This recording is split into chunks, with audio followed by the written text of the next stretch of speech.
नाही नाही, विषय असा आहे, आम्ही ऊस लावायचे. एक तर सगळं शेतीचं सामान महाग झालंय, न परवडणारी शेती झाली.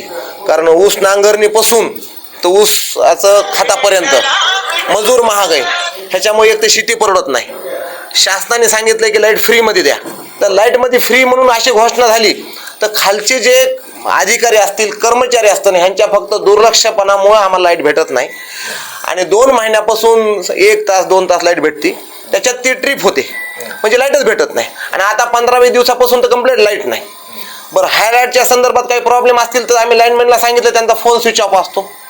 ते साईडवर तर 2-3 महिन्यापासून मला कधी दिसलेच नाही. आमची त्यांची ओळख पण नाही. कुठल्याही शेतकऱ्याला विचारलं की हे लाईनमॅन कोण आहेत तर कोणी सांगू शकणार नाही. अशा परिस्थितीमध्ये इकडून सरकार म्हणते की फ्रीमध्ये लाईट आहे, कर्मचाऱ्याच्या आणि अधिकाऱ्याच्या दुर्लक्षामुळे लाईट भेटत नाही. एक्सेस ऊस असल्यामुळं ऊस जायला उशीर होत आहे, ऊस वाळतोय, लाईट नाही. मग ह्याच्यापेक्षा मग आत्महत्या करण्याची परवानगी मागितली आपण गव्हर्नमेंटला.